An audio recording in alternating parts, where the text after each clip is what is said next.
Good morning, everyone. It's Daphne from Scrap and Create. Today we're going to start working on a brand new mini album, and we are going to build a new size that I don't have in my playlist yet. And it's going to be 6.5 by 8.5. It's going to be a landscape format mini album, and when we're all finished, it's going to feature the Oriental Garden Stamperia collection that just came out. So with that, I want to get started by sharing with you some of the components that we'll be needing to build the base album.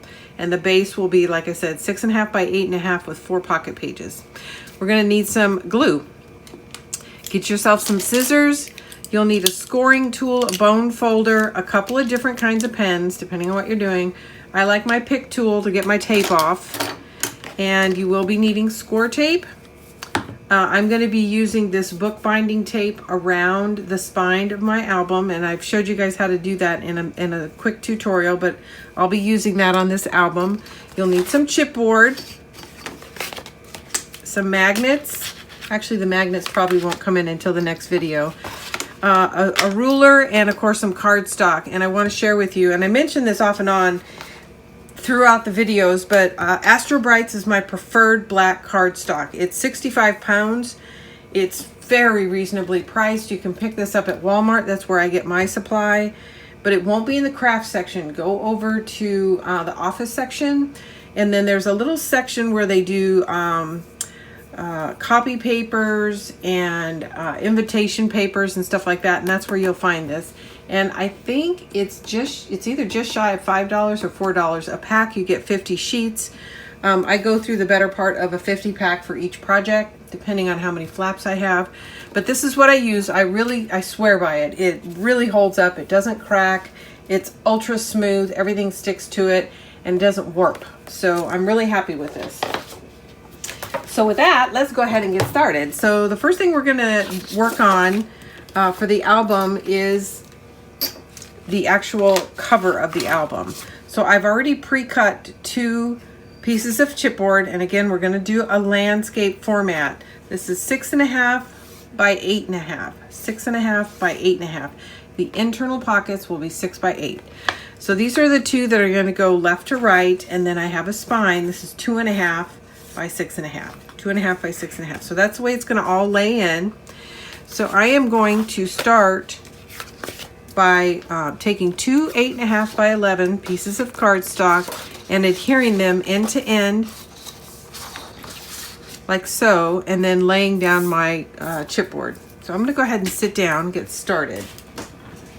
And I apologize for the humming in the background, but that is my my air conditioner, and it's right outside my window, so I can't do much about it. It's too hot to turn it off. All right, so we're gonna, oops, I didn't mean that to happen. We're gonna go ahead and start by laying down a strip of tape right along the edge.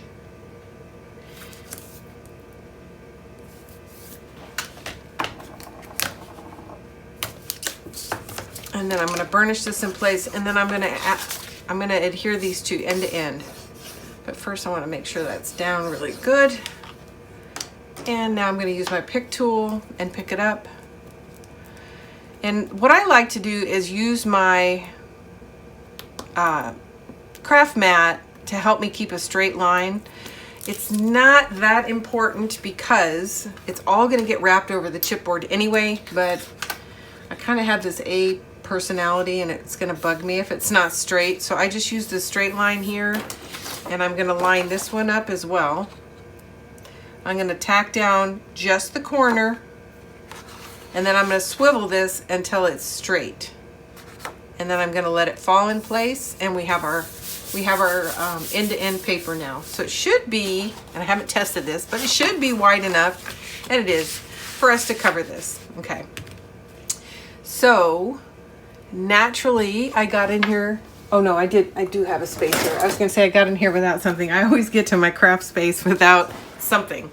You're going to need a spacer. So whatever chipboard you're using, and I've gone over this before, you take 2 pieces of your scrap and you glue them.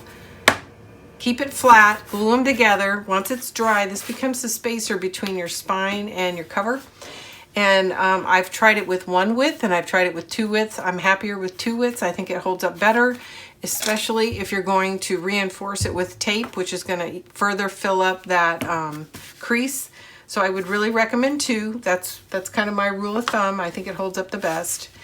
And then that's it. So we're going to take a look at this. I'm going to try to get this centered just from eyeballing it, and then I'm going to draw a reference line. So, actually, I take that back. I'm going to center my spine, and then I'll measure my 2 outside chipboard pieces off the spine. That's what I'll do. I pre-made a whole bunch of these, and I swear I have to re-educate myself when I sit back down. So now we're going to go ahead and cover this piece with tape end to end. The spine is so important. This is not where you want to try to economize. Do not try to save on your adhesives for the spine. You can use some tape and glue for the outside, but the spine gets the most activity and all the weight will be on the spine. So I cover the entire thing. And what I'm using is 5/8 inch. So I really have kind of standardized on 2 sizes. It just makes it easy for me. 5/8, which helps me cover these large spaces, and then 3/8. 3/8 is the right width if you have a 1/2 inch hinge on any of your flaps. It'll cover that space but not go over. 1/4 inch is really too small, and a 1/2 inch, because of the nature of a score and a fold, it's actually not a full 1/2 inch once you fold over your 1/2 inch score. So like I said, 3/8 works out to be just right. And again, I'm using 5/8 right now. And the only reason I do that is because it just goes faster. You can cover a larger surface faster. All right. I hear my dog and my son, so I might have to stop for a minute and go find out what's going on. My dog is Nala. She's our puppy. And she is coming on, I guess about 10 months now. But she's still all puppy. She's a big, giant 70-pound puppy. All right, so that's in. I'm going to burnish this in place. Then I'm going to just take a quick pause, go see what everybody's doing. And then I'll be back to get this laid down, and then we can measure everything else off. So my goal is to have this finished for you guys today and then get started on the customization as well. All right, I'll be right back. Okay, I'm back. I got my coffee. I took care of my son and my dog. So I'm good to go for a few minutes. For as long as a mom gets. And I'm sure you all know what I mean.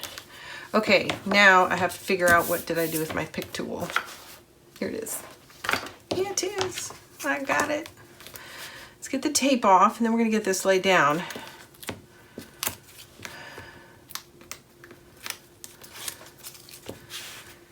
And there we go.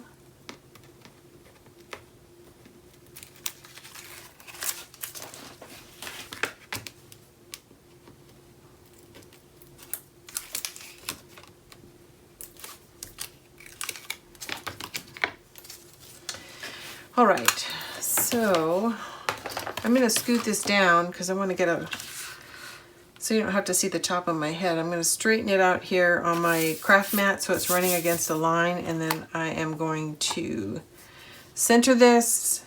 Actually, before I do that, I'm going to put a reference line because I don't want it to go in sideways. I'm just going to go ahead and put a reference line. And that way when I push the end of the spine piece down, and I'm going to use this white gel pen so you guys can see what I'm talking about. So when I push the white spine piece down, it's not going in slightly crooked, it's going to go in straight. So it doesn't matter what color you use for your reference line, it's going to get covered, it's going to get folded inside of the book. Now, one thing to keep in mind is I just did a 1/2 inch overlap because I used 3/8 inch tape and I overlapped it. So this line is actually not the center. So the other piece is under here somewhere. So somewhere about right here is the center. Because this isn't what's going to show. This is what's going to show. So you may just want to keep that in mind. It's fairly insignificant, but I do consider it when I lay this down. Okay, so I'm just lining this up, it looks good. And let go, and it's in. All right, so I'm happy with that. One of the nice things about laying down the spine first also is, especially if you're doing something other than a square, sometimes you might accidentally want to lay your chipboard down this way, but if you put your spine in first, that'll never happen, because you'll see right away the orientation isn't right. Okay, so now we've got these two pieces. I've got my spacer. We're going to get some tape on the back of this and then get that laid down as well. And then we'll start the wrap process.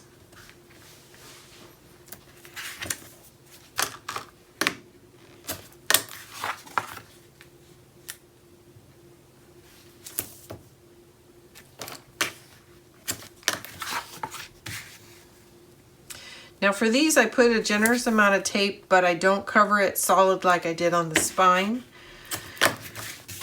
And you'll see in just a minute. And the reason we want to do that is because when you start wrapping the album, you want to make sure there's no bubbles in here. So I go ahead and put some strips across the center. And like I said, I don't do a solid, but this is a pretty generous amount of tape.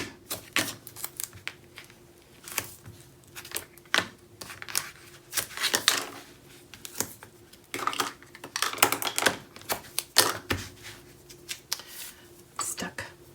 Okay, I need my bone folder so I can burnish this.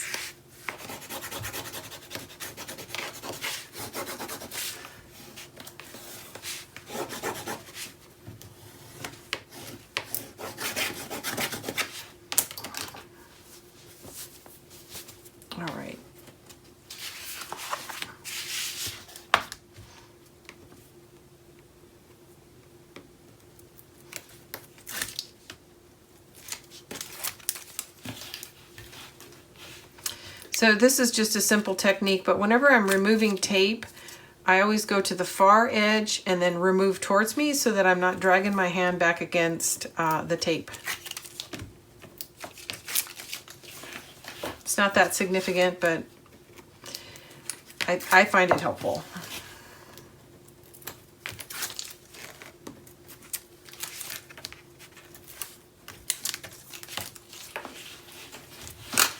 All right. Now, in addition to all this tape, I'm going to add some glue to the spaces that are not covered. And then we're going to space it and lay it down. And you have to move quickly because the chipboard is very thirsty and it will dry, the glue will dry very quickly. Or actually it gets absorbed very quickly. All right. So this will also keep any bubbles out of the front of your book. Even though we're going to cover it with some designer paper, you really don't want to have any bubbles. So I've marked this side down because I know when I glued it together, I held it this way so it would be completely flush. So now we're going to place this against the spine firmly.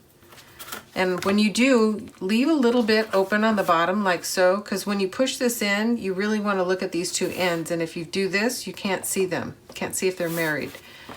So I'm going to push it at an angle so none of the adhesive is actually touching the touching the cardstock just yet. So right now I'm just focused on getting it up and down in the right space. And it's a little high, so I'm going to wiggle it down just a little. And like I said, keep it at an angle, keeping all the adhesive up for now. Okay, now I'm getting ready to lay it down. So I want to make sure I'm pushing against this hard enough that it'll stand on its own and even so that it's not torqued. So I want to make sure that it's touching on both sides, top and bottom, while I'm pushing, and then I'm going to lay it down. That's it. Okay, now we're going to do that again on this side.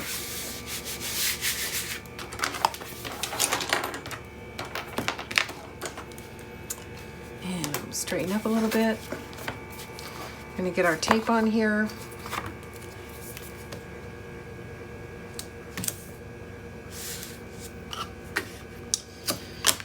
So if you are new to the channel, I want to encourage you to subscribe. If you are a subscriber and you go to our channel, right on our landing page, the channel landing page, underneath our banner, you'll see some menu items. One of them is home, and then another one, I can't remember what the next one is, but then there's one that's playlist and community. If you go to the playlist and select playlist, all of our projects are organized by the title of the paper used. So in this case, it'll be Oriental Garden. If you scroll down, and it's usually in order by the most recent upload, you'll see a playlist called Oriental Garden, and if you select underneath that, it will say View All. If you select View All of the videos associated with the tutorials, all the tutorials for that project will be co-located in that playlist. So we try to organize it so that it's easy for you to find all the videos associated with the project, and they're actually in the order of build. So you'll have, first it'll show you the walkthrough, the second one will be building the base album, the third will be adding the customizations, and the following will be adding the designer papers. And that's the organization structure for all our projects. And we have quite a few. And in a couple of cases, we have more than one project for a paper. And I think Princess is one where we have, I think, at least 2 projects in that playlist. And they're 2 different designers and 2 different sizes. But that's how we organize it. So if you want to know if we have a tutorial, go to the playlist, look for the paper, brand, name. So like this is Oriental Garden. If it was a graphic, it would be the name of the graphic collection. And if you see it there, then we have a project. If you don't see it in the playlist, that means that we might have some inspiration for it, but it doesn't have any instructions. And that's how we organize. So you can't really search our playlist unless you're a subscriber, and that's why I encourage you to subscribe. It'll help you save a lot of time when you're working on a project. Go straight to the videos that you want to see. And of course, you can always save us to watch later. But anyway, that's how we organize, and I hope you find that helpful. At some point, I think I'll do a little tutorial on that and just show people where on the screen that is. Also, if you're new to the channel, we offer closed captioning on our videos, and I do my best to speak slowly and clearly enough that the closed captioning functions pretty reliably. And if you click on the gear, you can auto-translate in any language you want. So if you are a non-English speaker and you hit closed caption and then go to the gear and select translate to your preferred language, you will see closed captioning in your language. So just wanted to point that out. I do know that we have subscribers from all around the world, and English isn't the only language, so just want to let you know that. I enable that on all our videos. Of course, that's a feature of YouTube, but it's turned on for our channel. All right, so I'm ready to lay this one down. We're going to do the same thing we did here. We're going to press this, but I'm first going to make sure I've got my downside down, and that matters because this is flush. I glue on myself. Press this against. I'm going to come in at an angle, squaring off the corners. And when I say the corners, I mean these 2 corners. And I need to adjust it slightly. I was a little high. And then I want to make sure I'm pushing evenly across the span, not just toward this corner, but up here as well. And I'm laying it down, and we did it. Okay, so that's it. So then the next steps are to wrap this and get it adhered. And it looks like it fits pretty darn good. So all I'm really going to do is miter these corners and fold it over. We don't need to trim off any excess at all. So I'm going to use this, and I call it a jig, but this spacer to go ahead and figure out where I'm going to miter my corners so that I don't over trim. And I'm just putting it here, looking for about a 90-degree angle. It doesn't have to be perfect. Like I said, none of this is going to show. This is just to keep the bulk out of the corners. Okay, and I am going to just use my box cutter to trim those off real quick.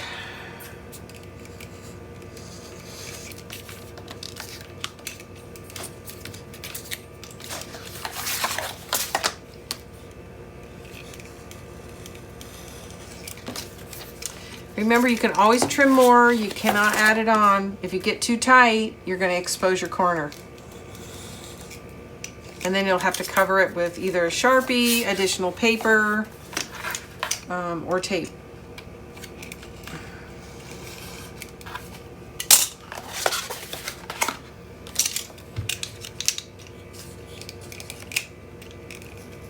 There we go. All right. Okay, now we're going to start working this.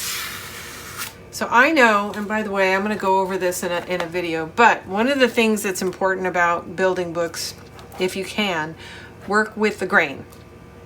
So how do you know what direction the grain is? Well, you can actually feel it by the way the paper wants to fall when you're handling it. And I'll show you what I mean. So if I'm holding it this way, does it want to cave in more this way or more this way, right? And you can kind of feel it. And this one doesn't feel, this one's surprising me. But you can feel the amount of resistance going one way or the other. So if you try to fold it on itself this way and this way, you can feel a slight difference. And the actual grain of this paper is going up and down.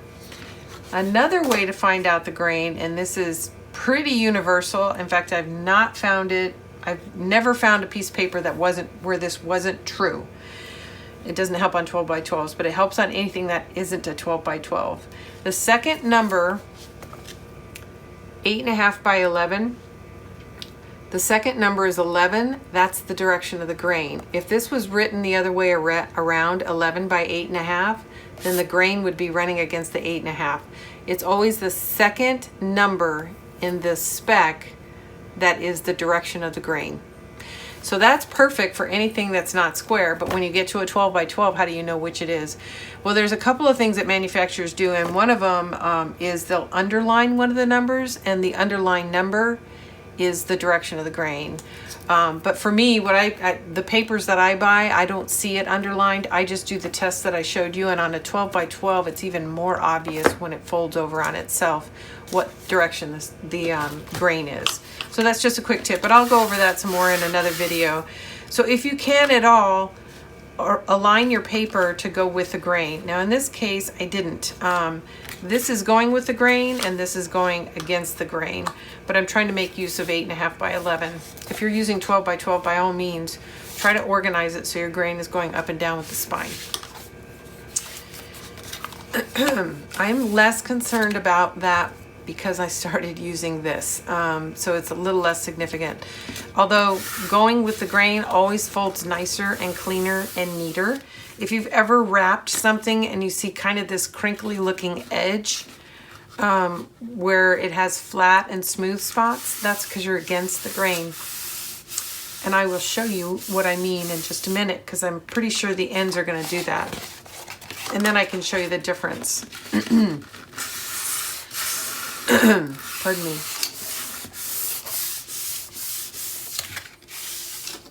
So I'm just sort of training these into a particular direction.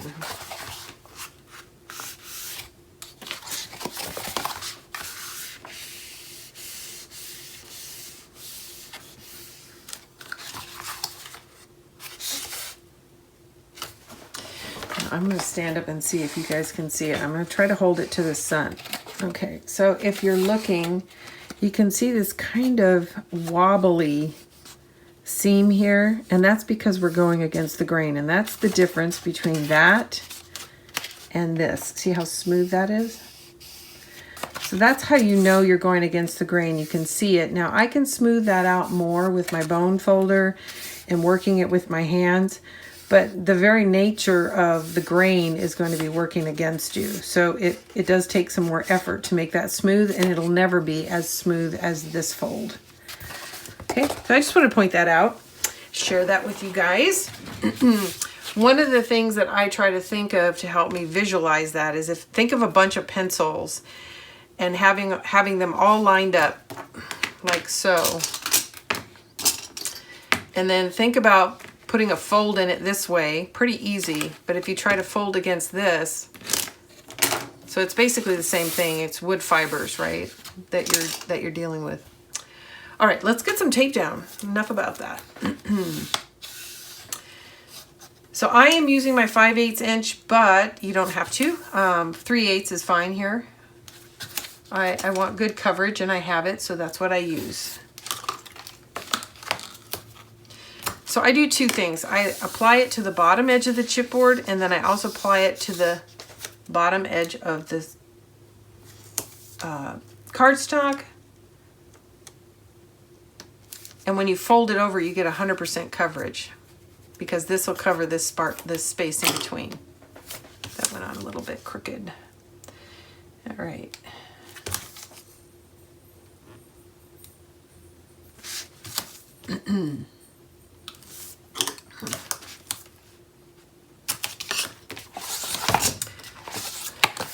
So every time I do a video, I try to think of something to tell you guys about paper in general and just some tips. So I'll try to keep those coming. And I'm going to repeat myself because some of the new subscribers haven't seen the old tutorials, so they may have missed some of the things. That's kind of why I went over paper grain here.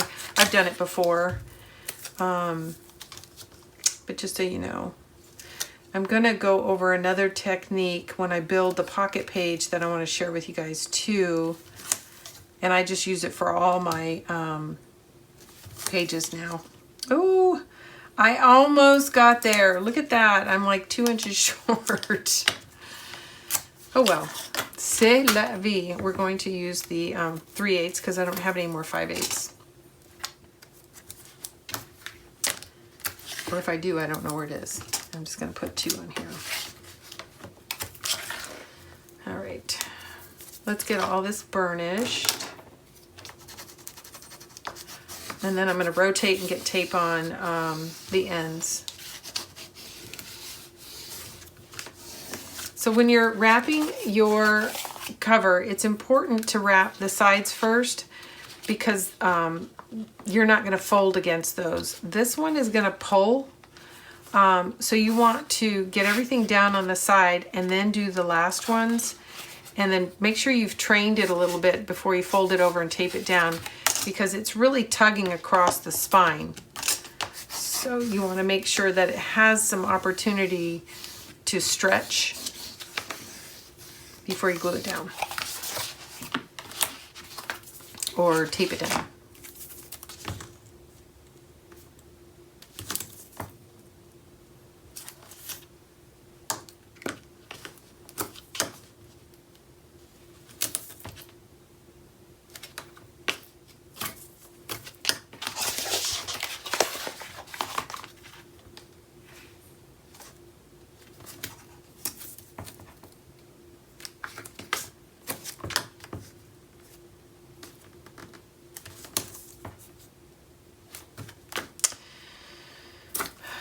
So as you can see, making the cover is very adhesive heavy. You're going to use a lot of tape. And my rule of thumb on adhesives is if it moves, it gets tape. If it's stationary, like a mat on a flap, it gets glue. If it's not moving, if it's stationary, just use your glue. I think it's a more economical choice, but if it's going to move at all, or if you're going to be pulling or tugging on it in any way, use tape. Tape will stay flexible forever. Art glitter glue does a pretty good job of that, but nothing beats the tape. So I know these panels are going to move, open and close all the time. They're going to pull against the paper, even if it's ever so slightly, so we're using tape here. Okay.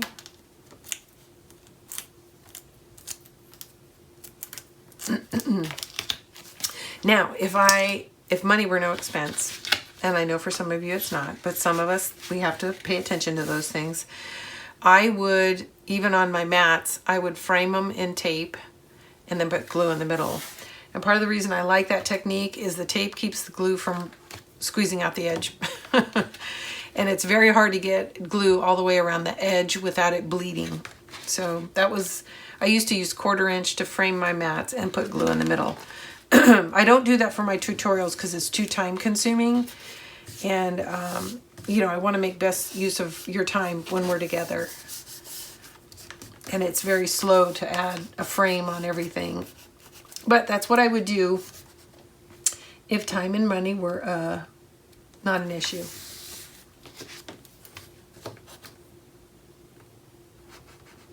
But I have to worry about my projects stacking up. You guys have a large appetite for projects. And there's always some new paper coming out that I want to get my hands on. So after this album, excuse me, I believe I'm going to work on the Make-A-Wish Stamperia paper. That could change, but that's my current plan. Graphic 45 just announced their new releases. And they're for sale in our shop, by the way. If you click the More button, you will see some information about our shop. And you will also see the cut list for this mini album. So I'm going to give you all the measurements that go into making this base album in the description. Excuse me.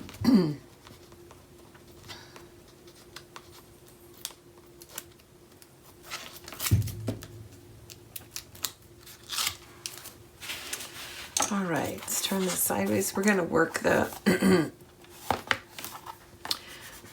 going to work this a little bit before we tape that down. And I'm running it, I'm not pushing that hard.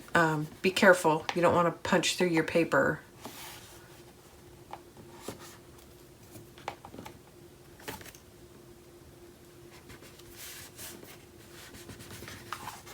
There.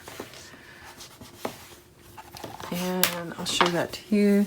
So I'm just trying to create a very consistent crease here. Okay. I'm going to do that on this side. Smoothing it out. And then make sure everything is burnished well.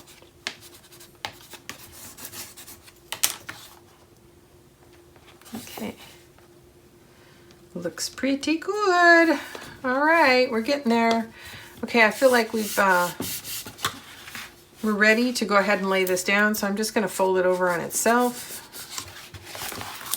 Right. Well, actually, I need to do these corners. Okay, so let's talk about that. So as you can see, there's a little bit of a tab that hangs over past the chipboard. There's two things you can do here. And this is what I like to do. I like to fold it over and then trim that so that it fits perfectly. The other thing you can do is fold this in, which I have never mastered. So that's not what I do, but a lot of people do it where they fold this in and then fold this over.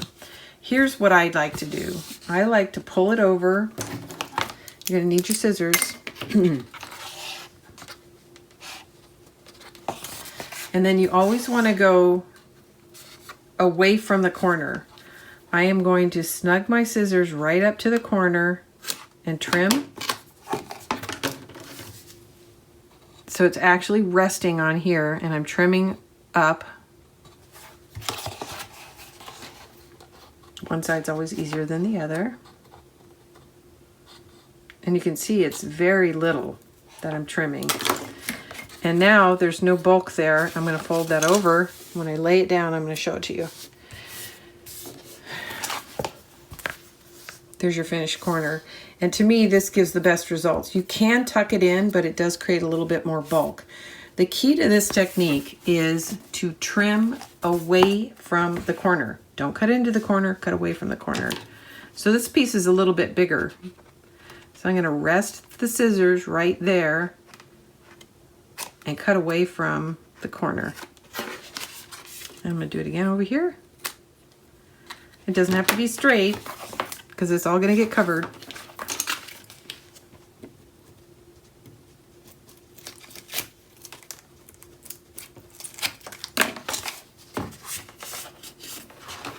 I'm going to try to straighten that. It's a little too much paper. Okay, there we go. So that's, as you can see on the mat here, very, very little that got cut off. But like I said, the key to this is to lay your scissors down and cut away from the corner. Never cut into the corner. You could cut it too short. Okay, I'm going to go ahead and work this into place and then fold it over. pressing down. And I'll show you the results on this corner. So I'm going to burnish that down a little bit. I can see a really tight peak there. So I'll just press those into place. And that's it. So I think that makes for a very nice, clean corner. And that's the technique I prefer. But like I said, some people like to fold it in. I've just never been able to master it. It looks too bulky to me. Okay, so now that we have this done, we need to work on a couple other things. We need a hinge and we need a pocket page. So I'm going to start with the pocket page. We're going to build a 6x8 pocket page, and then we'll come back and do the spine, or the hinge, the hidden hinge. So I have this kind of course I don't have a scoreboard in here. I'm going to show you a technique I use to make sure that my pages are actually have right angles on them and that they're consistent. And I have to go get a scoreboard. I'll be right back. Okay, I'm back with my Martha Stewart scoreboard, which if you don't have one, by all means, you need to get one. This is the best scoreboard ever. And then I use really what is an embossing tool to do my scoring. So we're going to make a 6x8 pocket page. And here's what I just started doing, and I really like this technique, and I think you guys will too. So when you get a ream of paper, you know, it says 8.5 by 11, but if you measured every paper in the pack, they're not all 8.5 by 11. Some are a little bigger in length, and some are a little wider. So if you just do all your measurements based on the paper without validating its size, some of them are going to be smaller than others. So here's how I get around that. So the first thing we want to do is get your 8.5 11 or whatever size paper you have and score down a 1/2 inch.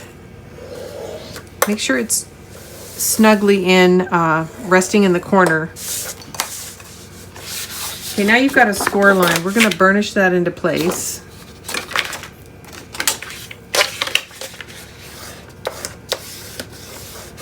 Okay, so that's nice and flat.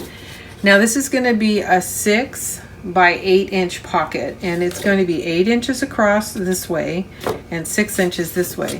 So now that I've already put this in, I'm going to set this whole thing in my trimmer, and I'm going to come down to 6 inches and trim it.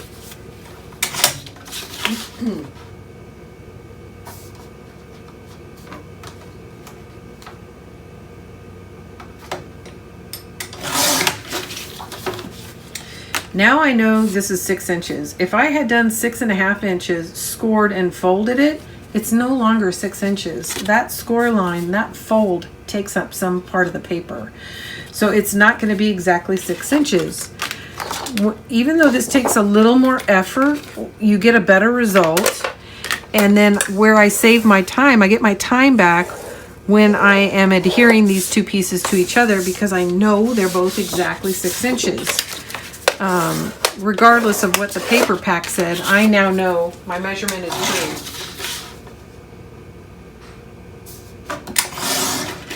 Okay.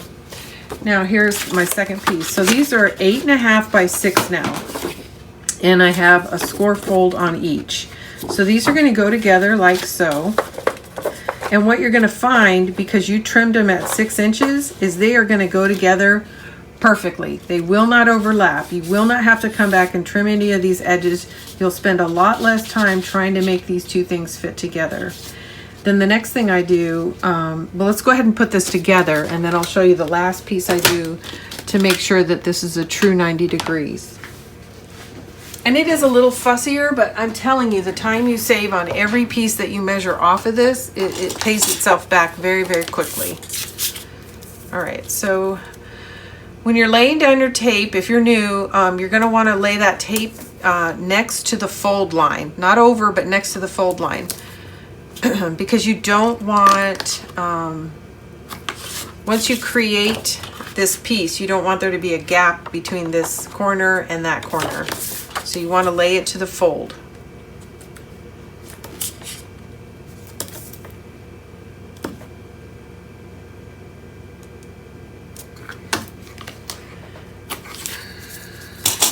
Okay, we're going to burnish, burnish, burnish. Now I'm going to marry these two up. So the first thing I'm going to do is I'm going to peel back one of the corners. Not the whole thing, just part of it. And then I want to get these reversed so that the tape is on opposite sides. I'm going to take this corner and marry it to this corner.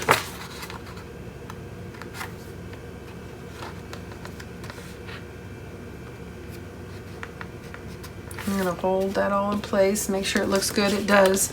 And I'm actually going to stand it up and look at if it's flush, and it is, and that's because of what I just did as far as trimming it, right? So now that I know it's flush, I'm going to hold it in place.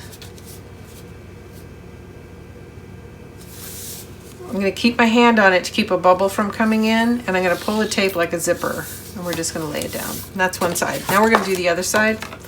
Same thing. This side is going to go faster because we've already done all the work on this side. Lay it down, press your hand across it, make sure there's no bubble, pull the zipper, and there you go. Now you've got your pocket page. A nice, beautiful, tight pocket page. That is exactly flush. So I'm telling you, that technique is really a time saver for everything we'll do after this. So if I measure this pocket page, it's going to be 6 inches. It's not going to be almost 6 inches. Now I want my page to be 8.5 or 8 by 6, and it's right now 8.5 by 6. So what I'm going to do to make sure my sides are perfectly flush and square is I'm now going to go trim off 1/4 inch on this side. And then I'm going to lay it down in the trimmer to 8 and trim off whatever excess there is. So I'm going to start by taking that 1/4 inch off.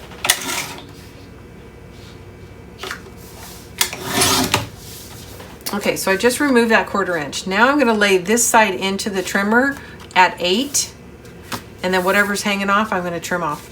Then I know I have a perfect 8 by 6 panel to work with moving forward. So all my measurements can come from that. It's not almost 8, it's not almost 6, it's 6 by 8. So I'm going to trim that at 8. And again, this is the first side I trimmed off 1/4 inch.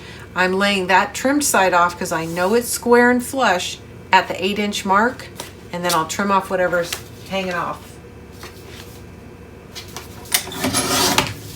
Okay, there is our perfect 6 by 8 pocket page ready to be installed. You're going to do that 3 more times. I've already pre-built mine, so I'm not going to do it, but I did want to demonstrate that to you guys and let you know that's a technique that I just recently started using.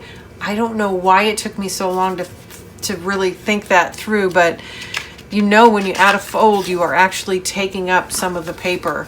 So I do the same technique even on my flaps. I score and fold my flap hinge down and then measure my flap from the fold line over. So I never assume that 6.5 scored at a 1/2 inch is going to result in a 6 inch panel anymore.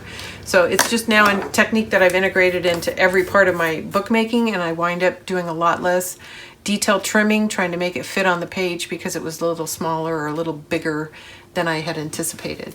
So I hope you guys enjoyed that little tip, and I am going to take a break and get my papers ready, and we're going to make a hinge, okay?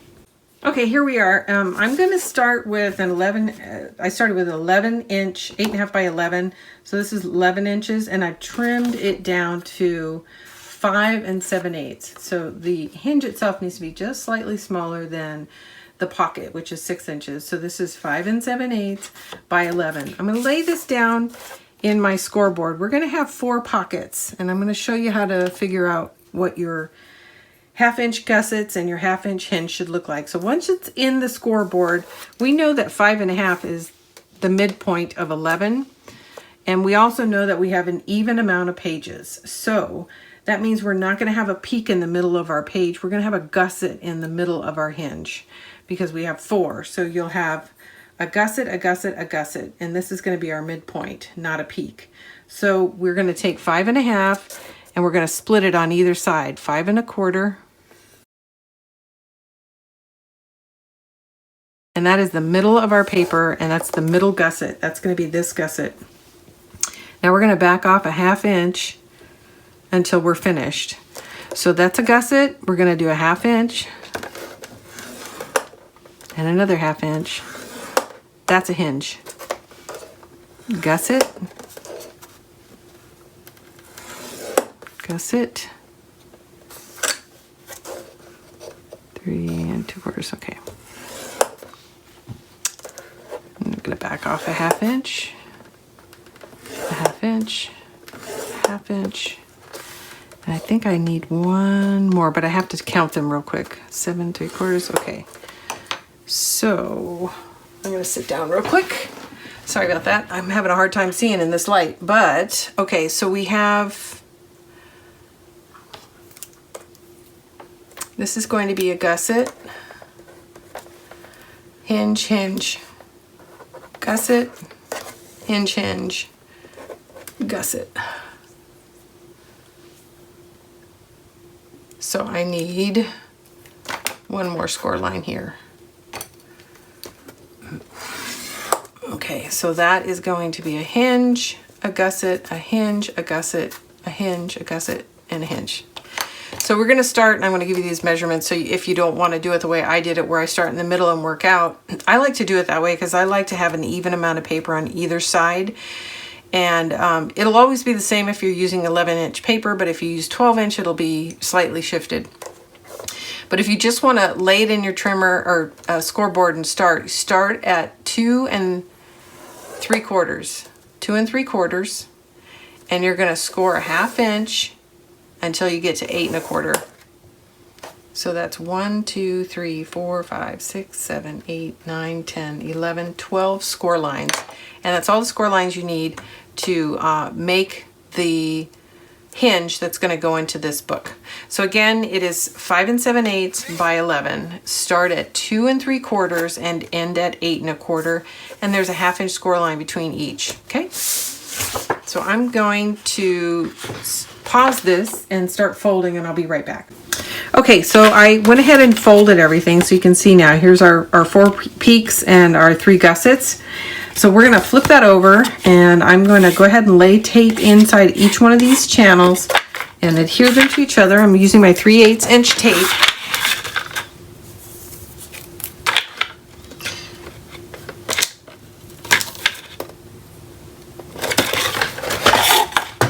I don't need that now.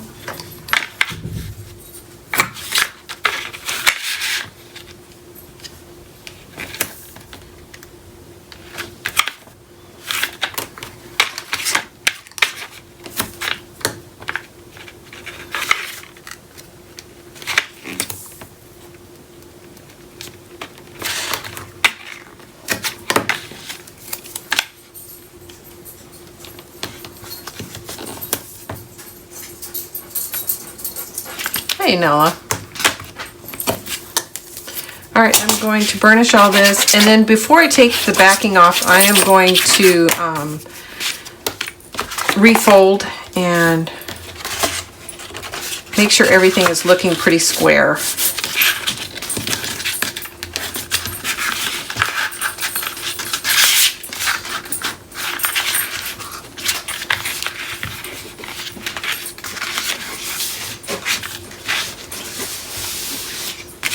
Lay it all down in one direction and go the other direction. That looks pretty good. Okay, I think I'm ready to get my tape off.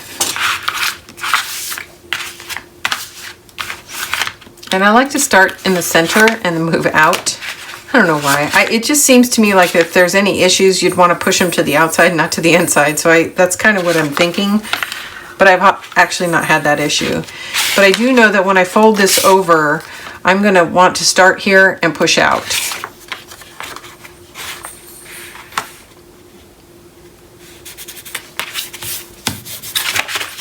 Okay, that one's in. I'm going to do the next center one, and then we'll go to the outsides.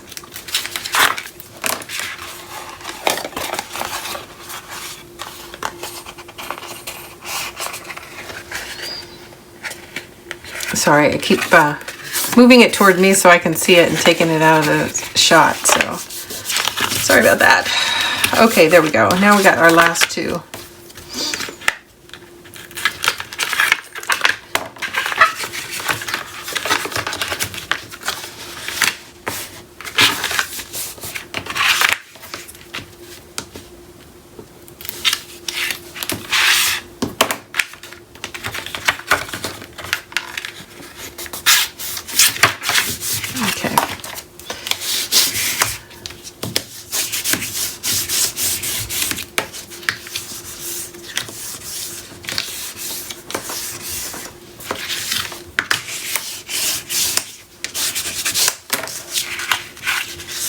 I've got a little tape hanging out here, so I'm going to trim that off so it doesn't catch the page when I'm trying to install it. And some people like to miter the edge of their hinge, but honestly, I don't have any trouble getting my page over it, so I don't bother. But if you feel like you're struggling to get your page seated, just miter the edge. All right, so that's looking good. So now the next thing we're going to do is we want to do a couple things. And one of them is to make sure the distance between this hinge and this hinge across this spectrum is the same as it is over here. So we just want to make sure that all those hinges are perfectly aligned and that they're not slightly askew. So that when we put it in the book, if we know these are true, then the pages will lay down more flat. So I'm just going to measure from this outside hinge to this hinge and see if it's square.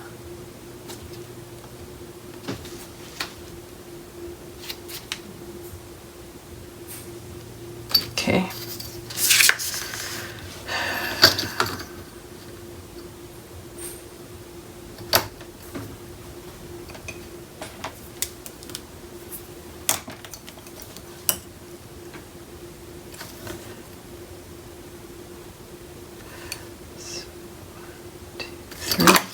Do that one more time. I'm getting a little googly-eyed.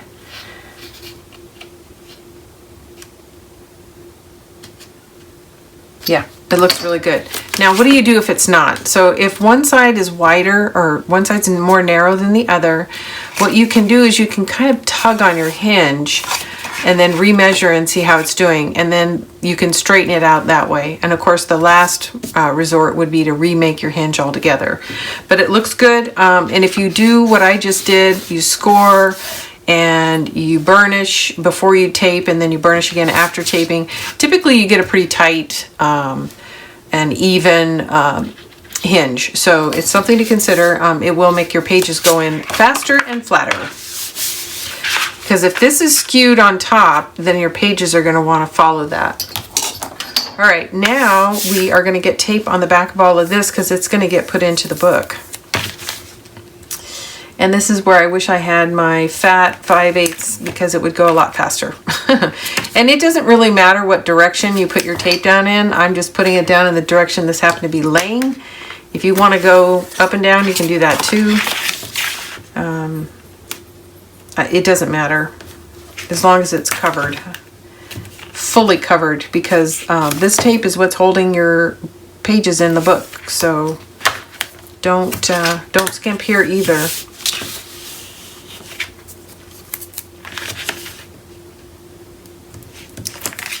So I'm going to pause and get all the tape on and be right back. All right, I got all my tape on and we're about ready to put this into the book. So just want to remind everybody where we're at. So we've got tape completely covering the back of the hidden hinge. I'm just straightening my space. So now we're going to look at centering it up and down, left and right between these two score lines. And you're going to unfortunately get a fair view of the top of my head, but that's just the way it is. I can't get on top of it otherwise. Okay.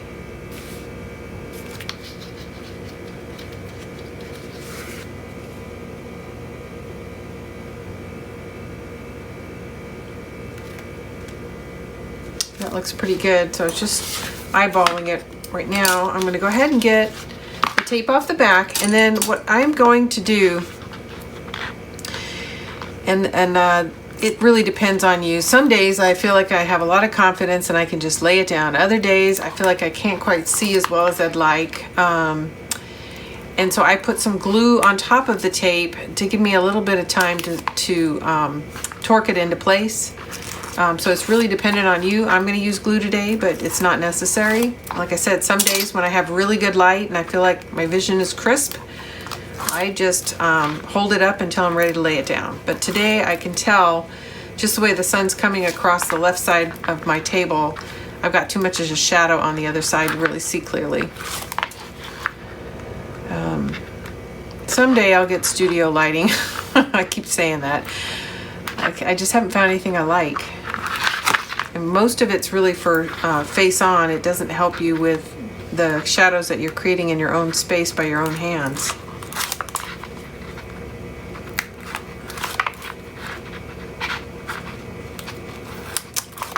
All right.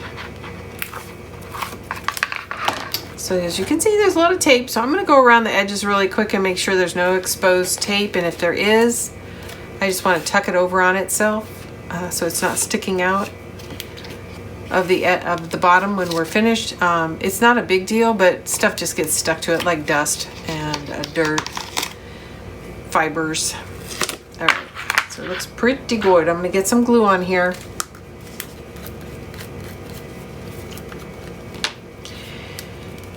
And the bead itself, the glue creates a bead when you're laying it down, and that bead is just enough to lift the tape from grabbing.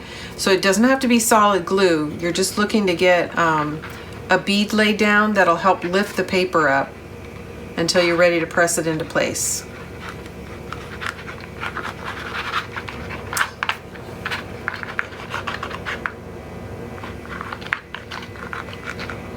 And the good part about putting glue on top of the tape is it'll stay damp, moist for quite a bit, because the tape won't drink it in.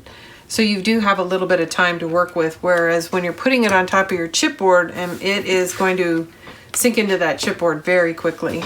So I'm going to stand up so I can get a better view top to bottom of my placement. And then I'm going to try to just very gently hold the very edges of this. What I find, if I get too much of a fingerprint on the inside, when I go to lay it down, I take my hand off and it torques because I had to pull my hand away from it. So try to hold as little as possible. And then the other thing you want to do is make sure your hinges are standing up straight. Yeah. Just visually makes it easier to place.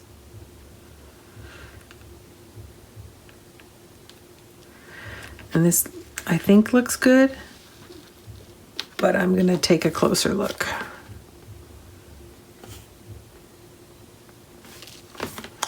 So it looks like it actually needs to go slightly to the left.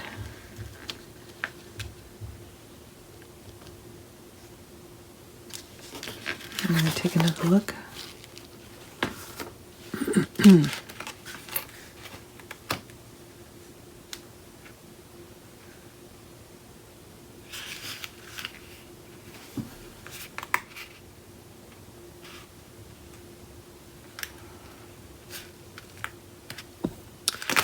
Yeah, it's a good thing I used glue today. There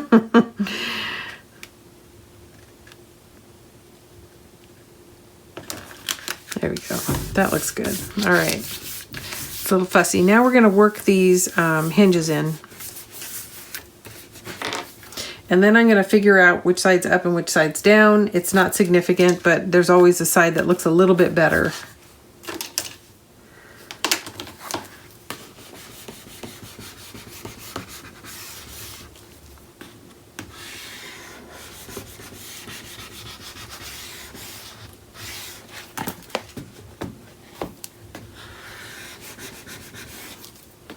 And again, I'm working this, but I'm not really pressing hard. I'm just letting it work itself into that crease. If you push too hard, you're going to wind up tearing your paper.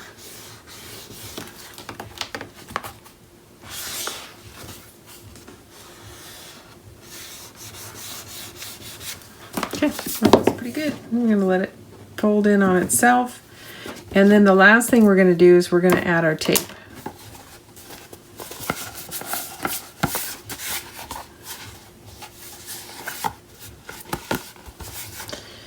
And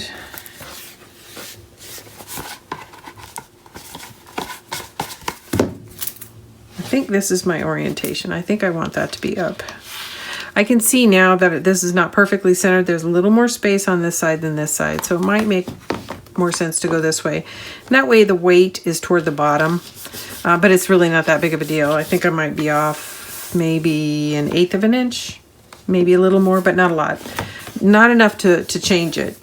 So now I'm going to take this tape and I'm going to lay it down and cut a strip off that is long enough to go all the way around. And it's not that one. That was just some extra tape that I didn't want to get rid of.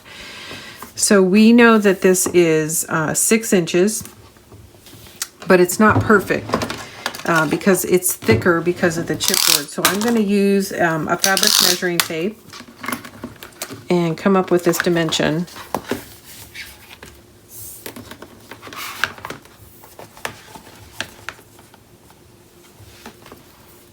And it looks like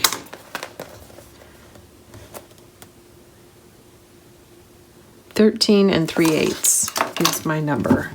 So I'm going to create a strip 13 3/8 long and then trim it, and we'll get that wrapped around the spine.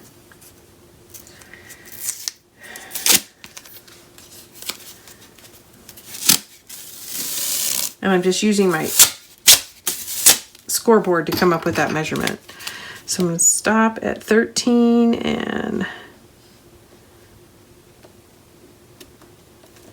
3/8. And I'm going to tack it down gently, not too hard, because you have to pull it back up to trim it. Lay it down, and then I'm going to press it into place where I'm going to trim it with my box cutter. And I tried X-Acto knives, they're really not strong enough, so I would recommend a really strong blade. Okay, so that's our first one. Now it's going to be very careful to pick it up so you don't pinch it over on itself, because it doesn't like to let go once you do that. And I just did that. So you can see what I mean. I just did that there. I think I can recover that once I lay it down, but it does have a memory. But once it's on something, it'll lay flat, as you can see. But be very careful, try not to do that. So I'm going to measure each side independently. This is the side I measured, so I'm going to trim this one out, and then I'll remeasure that, make sure it's the same size. Could be slightly different, and then I'll put some tape on that side. I like to butt my tape right up against the hinge. So I'm going to go right into this seam right here.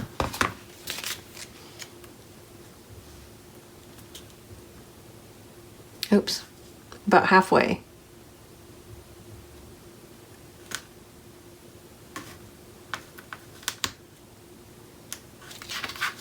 Sorry, the light is not doing me any favors. Okay, I'm going to tack that into place gently. Don't push it into place just yet. Come around, pull it up over the top, and before you set it down, you want to try to lay it down right here next to, there we go. And this is why I measure it, because it's going to go together perfectly, okay? And then I don't have any overlap or bulk. And then you can burnish everything into place. There'll be some air bubbles. This will conform to whatever you put onto it. You just have to spend a little time rubbing it into place. But it will lay down perfectly. It will fit into your hinge. And it'll lay flat, and you can work all your bubbles out. Okay. And I can see I've got a little tape here.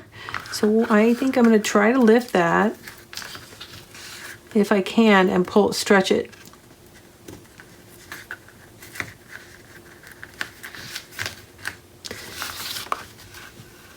And if you peel back on it like this way, it won't pull the paper up. If you try to lift it straight up, it's going to take the paper with it.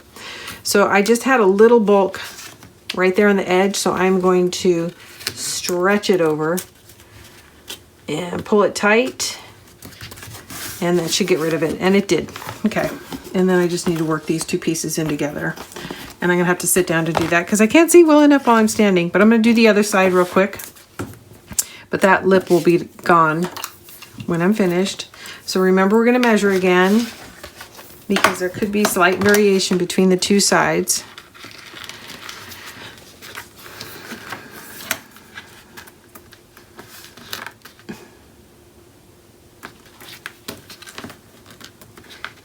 And looks like 13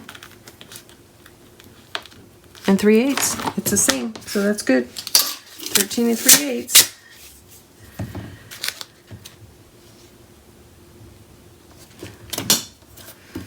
Push one side down.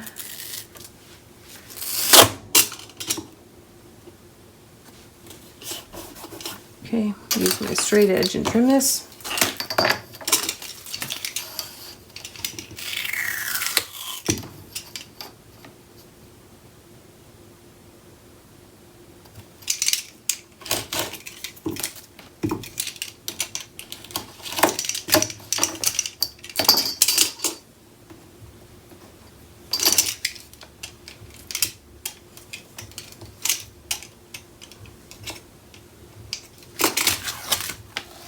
All right, so that's up.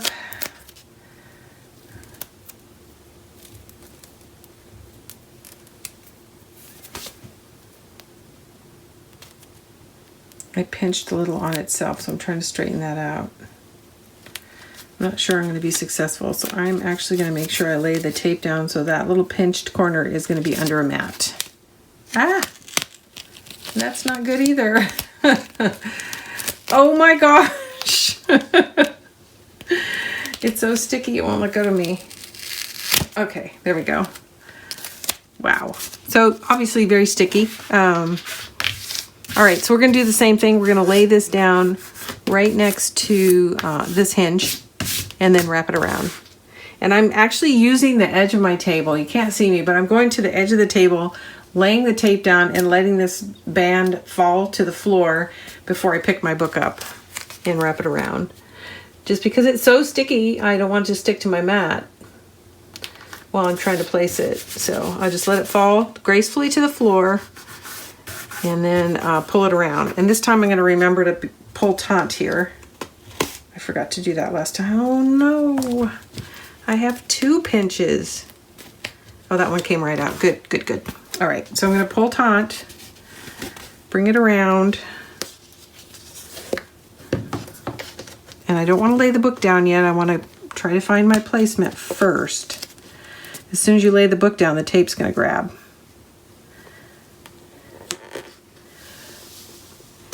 There we go. Okay.